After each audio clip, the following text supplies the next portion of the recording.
I've had to ask myself this question so many times. I'm the librarian, and I came to read. Once again, we are back with another episode of Motivation Monday, and this time we're talking about why all of our asses are walking around here like we're some type of Captain Save-A-Hose, okay? Now, before we get into it, I wanted to thank you guys for signing up at patreon.com/AsianExpression. It's a bunch of shit going on there. Your support means everything. And I wanted to continue to remind you guys that once I reach 50,000 subscribers on YouTube, I will go ahead and release this cute little project that I've been working on. Nothing extravagant or anything, it's just something that I hope you guys will enjoy. These videos on Mondays are literally the most difficult ones for me to do, like out of every single video on my channel. Motivation Mondays are extremely difficult for me to do. And I know maybe the way I present it makes it seem like, oh, it's just another video. Like, no, these are so, and I'm gonna tell you why it's difficult for me to do it. Because it's real shit that we face in our lives every day. So one of my personality flaws is that instead of dealing with my emotions and dealing with shit that happens in my life right then and there, what I do is I bottle that shit up inside and I act like nothing's going on, and I continue to be the workaholic that I am. I'm just doing projects, editing videos, getting shit done, perfecting other platforms like my podcast and shit like that. I just work harder and work harder instead of addressing the issues right then and there when they need to be addressed. So now when I'm trying to open up in these Motivation Monday videos, I'm over here like stuttering. I don't know what the fuck to say. I'm like extremely nervous and trying to play it off.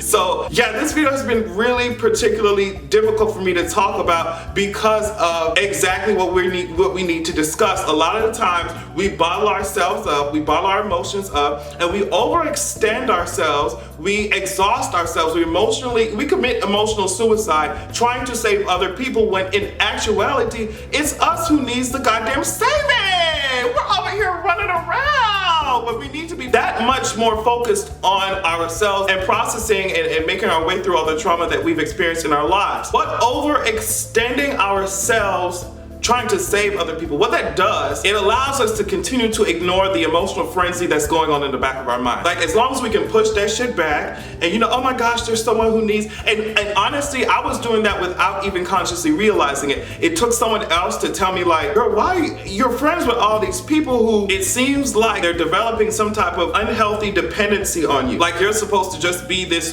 pillar of strength for everyone. And it's like, girl, who the hell are you leaning on? And I had to sit my ass down and really think about that statement. I was like, girl, they kind of right, girl. And so what I would do was just take their pain and help them process it. And we'll work through this shit together. And it's just like, I'm asking all the questions. I'm the one reaching out like, girl, what do you need? It's almost like I'm a nurse and I'm sitting there in the hospital. I'm doing overtime. You know what I mean? I'm over here helping to take care of all of these people who are sick while not realizing that my ass is sick as well. So me being sick plus overworking and overextending myself, that shit can only last so far before you start breaking the fuck down. So what I'm saying, as I said before, is it's not like you refuse to help anyone, but it's also that you will take your ass to whatever therapist, to whatever method of self-care and self-love that you need, and making sure that you're okay before you go out there starting to emotionally exhaust yourselves with the problems that other people are facing, because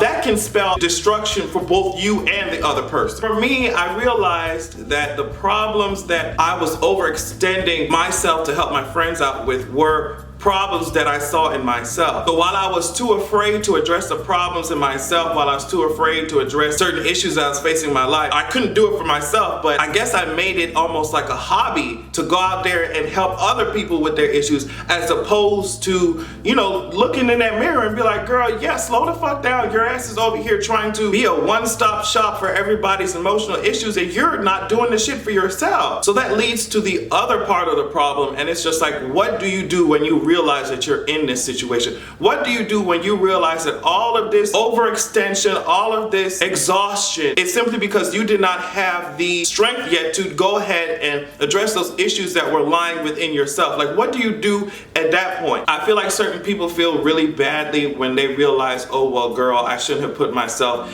this far deep into the situation, so maybe I'm going to have to tone down or not be in a situation 24/7 where I'm going to have to be dealing with everyone else's emotions when my ass is over here not confronting my own demons. You see what I'm saying? People may feel really badly that they may have to not talk to certain people they viewed as friends as often as they did before, but sometimes you have to go ahead and cut certain things out, or at least designate a space in your life, a big space in your life, that is just for you if you know that you need to be working on certain things.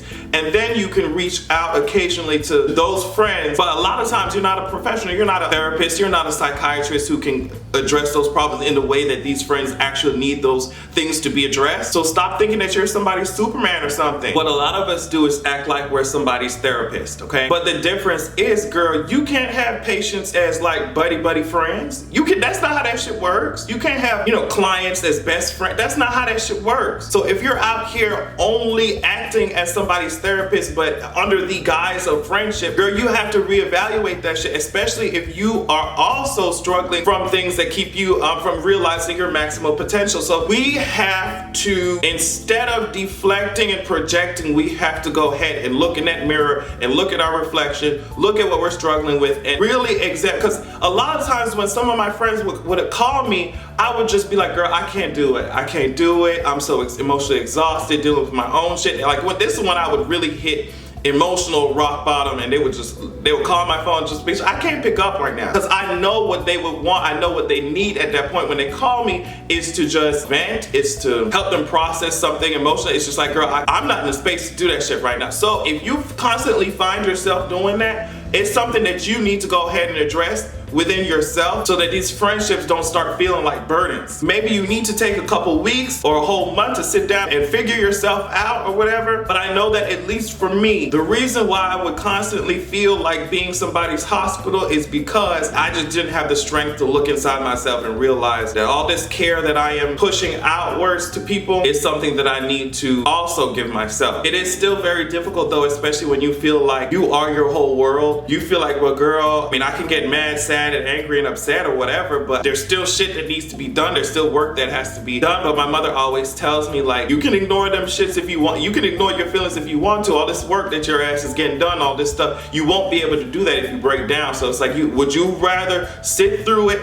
and deal with it right now, or let it build up for 40, 50 years and then have a complete breakdown and you have no idea what the hell to do? All the shit that you value in your life really won't mean much if you don't have your brain to go ahead and process it. It is a complex system of multiple factors that can lead us to trying to save everybody. But the thing is, even people who do this professionally and have trained their whole life to do this shit, even they set up parameters around, okay, these are my friends, these are my patients. And a lot of us, at least the ones I'm talking to right now, we're not trained. We're not even trained professionally to do all that shit. So what makes us think that we can do this shit successfully all while having problems of our own? So that's just something that I think we should think about. Leave in the comments your experience with things like this. I'm always interested in getting to know other people's perspectives. Also, tell me what you think we should talk about on next week's Motivation Monday video. Thank you guys so much for watching. I'll see you guys next time, and you better have a good goddamn evening.